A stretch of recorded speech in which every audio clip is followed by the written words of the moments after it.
नमस्कार दोस्तों भारतीय जनता पार्टी उत्तर प्रदेश में अभी तक अपने प्रदेश अध्यक्ष का ऐलान नहीं कर सकी है।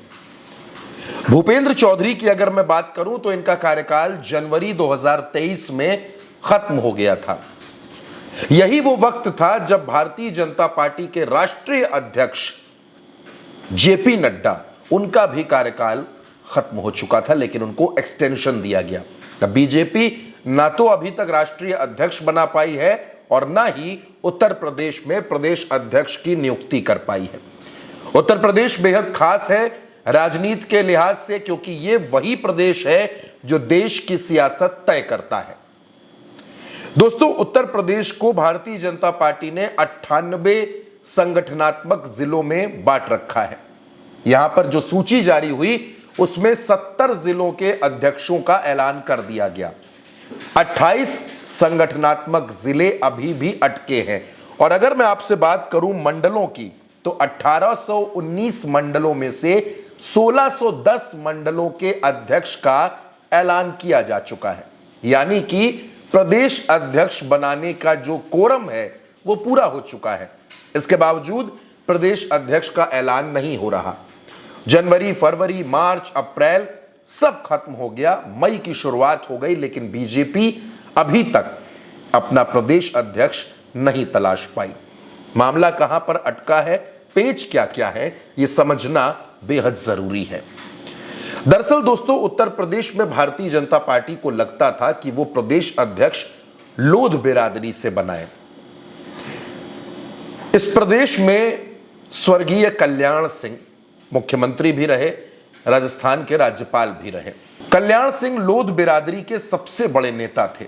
बीजेपी को लगता है कि लोध बिरादरी को साधने के लिए इसी जाति से प्रदेश अध्यक्ष बनाया जाए। लगभग नाम तय हो चुका था बीएल वर्मा का। बीएल वर्मा दिल्ली दरबार के बेहद करीबी माने जाते हैं, लेकिन बीएल वर्मा को विरोध का सामना करना पड़ा और यह विरोध किया कल्याण सिंह के बेटे राजवीर सिंह राजू भैया ने। दोस्तों, राजवीर सिंह राजू भैया ने एक अलग संगठन खड़ा किया लोध समाज को एकजुट करने के लिए, ताकि यह मैसेज दिया जा सके कि बाबूजी की जो विरासत है, कल्याण सिंह को उत्तर प्रदेश की राजनीति में बाबूजी कहा जाता था, बाबूजी की जो राजनीतिक विरासत है उसके असल उत्तराधिकारी राजू भैया बने रहे। अब राजू भैया के विरोध की वजह से उत्तर प्रदेश में लोध बिरादरी से प्रदेश अध्यक्ष बनाने का जो फैसला बीजेपी लेने जा रही थी, उसमें उसको रुकना पड़ा। जब लोध समाज का मामला अटक गया तो इसके बाद भारतीय जनता पार्टी को लगा कि प्रदेश अध्यक्ष ब्राह्मण समाज से दिया जाए। लगा भी था और मजबूरी भी थी, क्योंकि जिस तरीके से हरिशंकर तिवारी के बेटे विनय शंकर तिवारी पर एक्शन हुआ, उसके बाद बीजेपी के पास ऐसी इंटरनल रिपोर्ट थी कि ब्राह्मण समाज बेहद नाराज है और ब्राह्मण समाज की नाराजगी को दूर करना बेहद जरूरी है। और इसी वजह से दोस्तों, उत्तर प्रदेश में यह मंथन किया गया कि संगठन की कमान किसी ब्राह्मण चेहरे को दे दी जाए। अब इसमें नाम आए, पूर्व सांसद हरीश द्विवेदी का नाम इसमें चला, पूर्व उप मुख्यमंत्री दिनेश शर्मा का नाम लिया गया, उत्तर प्रदेश सरकार में पूर्व मंत्री श्रीकांत शर्मा का नाम चला। ये तमाम नाम चल रहे थे, योगेंद्र उपाध्याय का भी नाम था, लेकिन फिर यह मामला अटक गया। और उसके बाद मंथन यह हुआ कि क्योंकि उत्तर प्रदेश में एक नैरेटिव बनता जा रहा था, दलित बनाम ठाकुर, रामजी लाल सुमन का जो मसला हुआ, अयोध्या में हार हुई और रामजी लाल सुमन के साथ जिस तरीके की घटनाएं हुई, विरोध हुआ, उनके घर पर तोड़फोड़ हुई, करणी सेना इसमें आगे बढ़कर आई, तो यह लगा कि दलित बनाम ठाकुर की लड़ाई बड़ी होती जा रही है, तो किसी दलित को उत्तर प्रदेश में भाजपा की कमान दे दी जाए। खूब नामों पर मंथन हुआ। यहां मंथन किया गया रामशंकर कठेरिया के नाम पर। रामशंकर कठेरिया के साथ साथ और भी तमाम नाम थे जिन नामों पर मंथन किया गया। पूर्व सांसद कौशाम्बी विनोद सोनकर, एमएलसी विद्यासागर सोनकर, इन नामों पर भी मंथन हुआ। लेकिन उसके बाद सारे समीकरण बदल गए।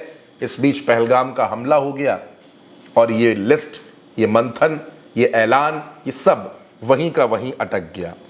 अब दोस्तों भारतीय जनता पार्टी एक बार फिर से नए सिरे से प्रदेश अध्यक्ष की तलाश कर रही है और इस बार का फॉर्मूला यह है कि एक साधे सब सधे, यानी कि ऐसा प्रदेश अध्यक्ष लाया जाए जो हर वर्ग को, दलित, ब्राह्मण, ठाकुर, लोध, कुर्मी, निषाद, मल्लाह, सबको साथ लेकर चले और एक ऐसे सर्वमान्य चेहरे की तलाश की जा रही है। हालांकि यह आसान काम नहीं होगा क्योंकि एक इसमें टर्म यह भी है कि आरएसएस के साथ बेहतर समन्वय और संवाद वाला नेता हो। कुल मिलाकर भारतीय जनता पार्टी अभी उत्तर प्रदेश में प्रदेश अध्यक्ष की तलाश कर रही है। यह तलाश कहां जाकर पूरी होगी, कब जाकर पूरी होगी, इसके लिए थोड़ा सा इंतजार करना पड़ेगा। लेकिन एक बात और है दोस्तों कि जिस तरीके से अखिलेश यादव ने पीडीए का मोर्चा संभाल रखा है, उसकी वजह से भारतीय जनता पार्टी के लिए किसी सामान्य वर्ग के नेता को अध्यक्ष बनाना थोड़ा मुश्किल होगा। और जातिगत जनगणना के ऐलान के बाद जो सवर्णों में नाराजगी है, तो सवर्णों को नाराज करना भी भारतीय जनता पार्टी कभी नहीं चाहेगी।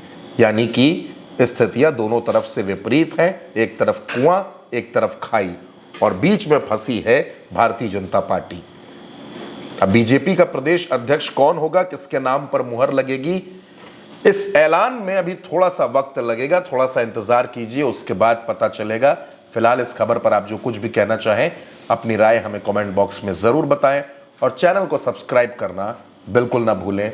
नमस्कार।